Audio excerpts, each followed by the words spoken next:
अस्सलामुअलैकुम फ्रेंड्स, कैसे हैं आप सब। उम्मीद करती हूँ सब ठीक ठाक होंगे, बहुत मज़े में होंगे। अल्लाह ताला आप सबको खुश रखे, आबाद रखे और सेहत के साथ ज़िंदगी दे, आमीन। तो यहाँ पे है मॉर्निंग और यहाँ पे साफ़ हो रही है जो स्प्लिट लगा हुआ होता है उसकी नेट साफ़ हो रही है, क्योंकि उसके ऊपर काफ़ी डस्ट जमा हो चुकी थी। तो उसे जो है टाइम टू टाइम साफ़ करना जो है ज़रूरी हो जाता है, वरना जो है स्प्लिट जो है कूलिंग सही तरह से नहीं दे रहा होता है। क्योंकि सारी जो कमरे की डस्ट वगैरह है, ये बाहर की भी जो डस्ट होती है वो इस तरह स्प्लिट के ऊपर आ जाती है। तो जब सर्दियाँ आ जाएँ तो इसके जो आउटर होता है ना स्प्लिट का, उसे भी कवर करना बहुत ज़रूरी हो जाता है, क्योंकि फिर उस पे भी काफ़ी डस्ट आ जाती है और बाद में इसकी क्लीनिंग लाजमी जो है करवानी पड़ती है।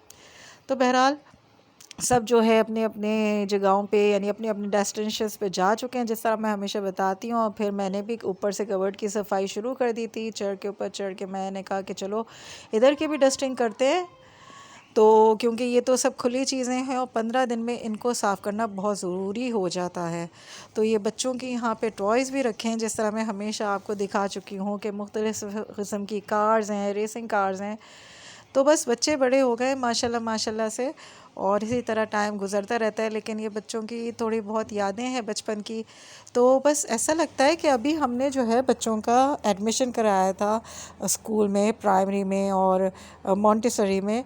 और अब देखो टाइम कितनी जल्दी गुज़र चुका है कि माशाल्लाह से स्कूल्स में आ चुके हैं, कॉलेज में आ चुके हैं, और इस तरह हम भी एज कर रहे हैं। लेकिन बस अल्लाह ताला से ये दुआ करनी चाहिए कि अल्लाह ताला ने जितनी भी हमें ज़िंदगी दी है ना, तो हम जो है किसी के मोहताज ना हों कभी भी सिवाय अल्लाह के। हमेशा अल्लाह से दुआ करके हमें अपने लिए हर चीज़ की दुआ मांगनी चाहिए, और अपने पेरेंट्स के लिए और अपने सब फैमिली मेम्बर्स के लिए भी बहुत अच्छी दुआएं मांगनी चाहिए। अच्छा, हमें ये भी नहीं अच्छा लगता है ना कि हम अपने जो है पेरेंट्स जो है ना, उन्हें भी इस तरह जो है देखते हैं कि इनकी एज भी ज़्यादा हो रही है, और मुख्तलिफ़ किस्म की कुछ ना कुछ आजकल तो मेडिकल इश्यूज़ सभी के साथ होते हैं। तो बस देख के अच्छा नहीं लगता है। लेकिन बस अल्लाह ताला सबके माँ बाप को ज़िंदगी दे, सेहत दे, तंदुरुस्ती दे, उनका साया सलामत रखे औलाद पे, क्योंकि माँ बाप जो है बहुत बड़ी नेमत हैं। और फिर बस यहाँ पे देखें, ये मैं ड्रेसिंग टेबल के पास आ गई थी, और मैंने लास्ट वीडियो में आपको बताया था कि यहाँ पे मैंने पुराने जो है प्लास्टिक कवर्स बिछा दिए थे। लेकिन अब मैं मार्केट गई थी तो जो है यहाँ पे ये वाले मुझे कवर पसंद आए थे। ये भी शीट थी, बेसिकली टेबल शीट थी, तो इसे फिर मैंने कट करके मेजरमेंट से इसे मैंने ड्रेसिंग पे बिछा दिया है। तो ये मिक्स एंड मैच हो गया है साइड बोर्ड की, हाँ, इस तरह शीट के साथ। तो मुझे अच्छा लगा, मैंने कहा चलो इस तरह चेंज कर लेते हैं, ईद पे इंशाल्लाह देखेंगे। अगर ये इसी तरह रहता है, इसी कंडीशन में साफ़ सुथरा, मतलब मैं साफ़ सुथरा इस तरह रख सकी, मेंटेन रखा मैंने इसे, तो फिर इंशाल्लाह इससे ही हम चला लेंगे, वरना इंशाल्लाह नया ले लेंगे।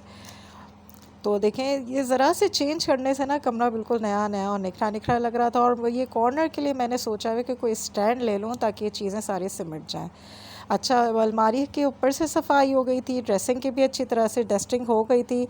तो ये चादर जो है मैंने चेंज किए हुए जो है ज़रा टाइम हो गया था, तो अब सब चीज़ों की डस्टिंग हुई है ना, तो फिर जो है यहाँ पे जो है अब चादर चेंज करना ज़रूरी है।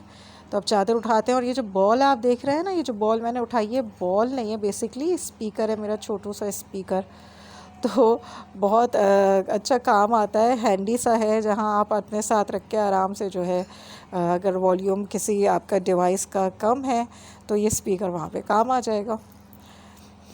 तो फिर पंखा भी मैंने लगे हाथ साफ़ कर दिया। और जो है मुझे कबर्ड के साथ ही जब मैं चेयर के ऊपर चढ़ी हुई थी तो फिर जो है साफ़ कर देना चाहिए था, लेकिन जब मुझे याद नहीं रहा और बाद में याद आया तो मैंने ब्रूम स्टिक से साफ़ कर दिया। उसके बाद जो है फिर मैंने फ्लोर पर से और मैट्रेस पर से अच्छी तरह से वैक्यूम किया है। आप सब जो है अगर वैक्यूम ना हो तो अच्छी तरह से झाड़ लिया करें अपने मैट्रेस को। और ये बिल्कुल आप देखें, कोशिश किया करें कि इसके ऊपर ना कवर ले लें मैट्रेस का। क्या होता है, इससे मैट्रेस जो है साफ़ सुथरा रहता है। और आपने जब भी कवर उठा के धोना हो, आप जो है मैला हो कवर गद्दे का उठाएं और धो लें, क्योंकि मैट्रेस तो आप नहीं धो सकते ना पूरा उठा के, और फिर इससे एलर्जीज़ भी होती हैं। अगर मैट्रेस गंदा हो जाए, बहुत गंदा हो, तो उठा के मैट्रेस कवर को धो लिया करें। इसी तरह पिलोज़ की जो भी जो साफ़ सुथरे रहते हैं ना, वो भी इसी तरह रह सकते हैं। देखिए, जब हम नए पिलोज़ लेते हैं, जैसे मैंने बताया था वीडियो में कि मैंने नए पिलो लिए थे, शुरू में तो वाइट वाइट रहते हैं, लेकिन फिर क्या होता है सर रखते रखते, हालांकि कवर देखें चढ़ा हुआ था फिर भी वो मैले से हो जाते हैं ना अंदर से, तो कितना गंदा लगता है और हेल्थ वाइज भी अच्छा नहीं है। तो जो कोई भी पुराने पिलो कवर्स हैं या आप मार्केट जाके ज़िप वाले वाइट कवर्स ले लें, वो दोबारा उसके ऊपर चढ़ा दें और फिर जब आपको धोना हो उतारें, उसे वॉश करके धो दें। तो ये है कि साफ़ सुथरे रहेंगे कवर्स। और जो है बाकी ये कि भाई जो ज़्यादा ज़्यादा पैसे वाली पार्टी है तो वो फ़ौरन जाके जो है पिलोज़ चेंज भी कर सकते हैं, ये कोई मसला नहीं है। लेकिन जहाँ तक चीज़ जो है आप इस तरह चला सकते हैं साफ़ सुथरी रख के, तो उसमें कोई बुराई भी नहीं है। फिर ये वाली चादर मैंने बिछा दी, अच्छा साफ़ सुथरा सा, बहुत रोशन रोशन सा माशाल्लाह से कमरा हो गया था। वहाँ मैंने सब चादरें और ये जो कपड़े उठाए थे वो मैंने उठा के मशीन जो है उसमें डाल दिया मशीन में, क्योंकि आज मैंने मशीन भी लगाई हुई थी, तो मैंने कहा कि चलो हाथ के हाथ कपड़े भी धुल जाएंगे। अच्छा, एक पिलो पे तो मैं जो है ये कवर देखें सी चुकी थी, अब ये दूसरा पिलो था जिसकी शॉपर उतर गई थी, तो फिर उसे भी मैंने जो है ये गोल्टेक्स का कवर चढ़ा के सी दिया कॉर्नर से। तो अब ये उतरेगा नहीं इस पे से, जब मुझे धोना होगा मैं आराम से वो धागे कट करूँगी और मशीन में डाल के इनको वॉश कर दूँगी। तो ये कवर भी अब मैंने सी दिया है। और ये एक टिफ़िन बॉक्स था जिसमें मैंने अपने सुई धागे रखे हैं, बच्चों का टिफ़िन बॉक्स था।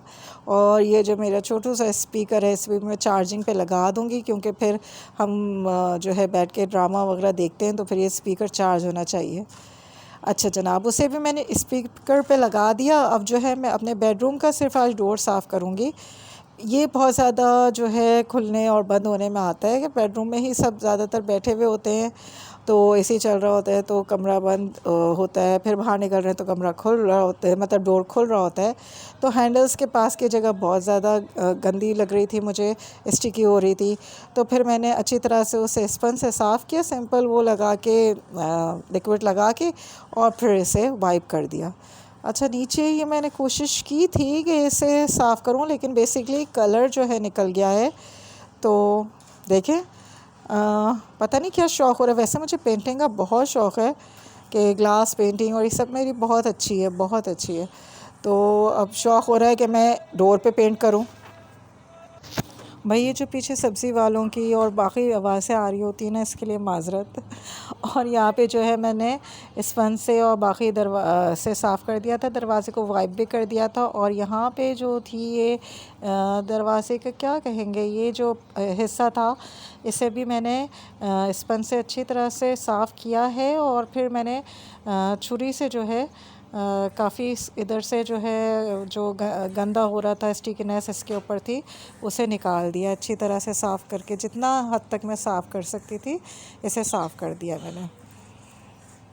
वैसे आपके घर के दरवाज़े अगर लाइट कलर के हों तो और ज़्यादा सफाई मांगते हैं, और अगर डार्क ब्राउन कलर के हों तो मैं सोचती हूँ कि फिर उस पर तो सफाई की ज़रूरत ही नहीं लगती होगी, क्योंकि डार्क ब्राउन पे आपको क्या जो है इस तरह की जो है स्टेन्स या गंदगी नज़र आएगी, है ना। अगर वाइट डोर्स हैं, ये लाइट कलर के डोर्स हैं, वो तो बहुत सफाई मांगते हैं। मैं साफ़ करती रहती हूँ इसलिए मुझे पता है ना। तो यहाँ पे देखिए रूम जो है माशाल्लाह से अल्हम्दुलिल्लाह साफ़ सुथरा हो चुका है। दूसरे रूम्स को भी मैंने साफ़ कर दिया था, लेकिन अभी सिर्फ मैंने अपनी वीडियो जो है रूम की बनाई थी क्लीनिंग की। तो चलें अब मोबाइल को चार्जिंग पे लगाते हैं, क्योंकि इसकी चार्जिंग ख़त्म हो गई थी। यहाँ पे मेरी मेड आ गई थी तो फिर मैंने रिकॉर्डिंग स्टार्ट कर दी। यहाँ पे मुझे ये बेडशीट जो है इन मैट्रेस पे, ये वाले मैट्रेस पे बहुत अच्छी लग रही थी ये वाली बेडशीट। आप मुझे बताइएगा, है ना, अच्छी लग रही है ना, कितनी साफ़ सुथरी तो खैर है, लेकिन इसका जो कट है ना इस मैट्रेस पर बहुत प्यारा लग रहा है। तो ये वाला रूम भी साफ़ हो चुका था, यहाँ पर से मासी ने सफाई कर दी थी।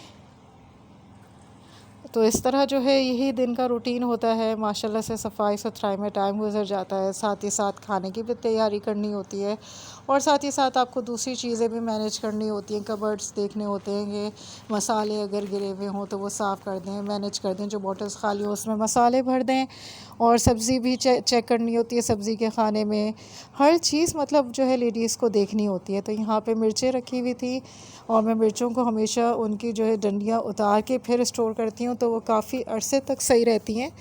तो यहाँ पे पतली वाली मिर्चें थी और बड़ी वाली मिर्चें भी थी। अच्छा, पतली वाली मिर्चें बहुत तेज़ होती हैं, तो इन्हें जो है थोड़ा सा जो है सालन या में या किसी भी चीज़ में थोड़ी मकदार जो है कम रखा करें। और जो ये मोटी और बड़ी वाली मिर्चें होती हैं ये अच्छी लगती हैं। अगर आप ज़्यादा भी डाल दें तो इनकी बड़ी अच्छी सी खुशबू आती है और सालन तेज़ नहीं होता इस वजह से। तो आज मैंने अचार गोश्त बनाया था और इसमें मैंने यही मिर्चें डाली थी, लेकिन वो इतना मज़े की लग रही थी ना कि वो सारी अभी ख़त्म हो गई हैं और अभी सिर्फ खाली अचार गोश्त जो है इस तरह बचा हुआ है। बहुत मज़े का बना था। साथ में मैंने पापड़ भून लिए थे। इस तरह मैं भुने हुए पापड़ खा लेती हूँ। फ्राई भी कर सकते हैं आप, भून के भी खा सकते हैं। अच्छा, किसी ने ये दूध केले इस तरह से ट्राई किया है, ज़रूर ट्राई कीजिएगा। दूध ठंडा होना चाहिए, थोड़ी सी उसमें चीनी डालें, अगर शहद हो तो शहद डाल लें और केले इस तरह कट करके डाल लें, तो ये आपका इंस्टेंट मीठा तैयार होगा। अगर आपको मीठे की क्रेविंग हो रही है ना, यकीन माने आप कहेंगे शेक बना के पी लो, नहीं, ये इस तरह आप खाएंगे ना आपको ऐसा लगेगा जैसे मीठे की क्रेविंग ख़त्म हो गई हो। अच्छा, स्पंज मेरा बहुत गंदा हो गया था, मतलब इतनी सफाई वगैरह की है ना उससे, तो अब मैंने नया स्पंज निकाल लिया था क्योंकि मुझे बिल्कुल भी दिल नहीं चाह रहा था कि उसके साथ अब मैं बर्तन वॉश करूं। और यहाँ पे टिश्यू रोल भी ख़त्म हो गया था तो वो भी निकाल दिया मैंने। वीडियो को ज़रूर लाइक कीजिएगा और प्लीज़ चैनल को ज़रूर सब्सक्राइब कीजिएगा, क्योंकि हम बहुत मेहनत से ये सारे वीडियोस बनाते हैं। ज़रूर लाइक कीजिएगा, कमेंट करके बताइएगा कि आपको वीडियो कैसी लगी। आने वाली वीडियोस तक के लिए थैंक यू एंड अल्लाह हाफ़िज़।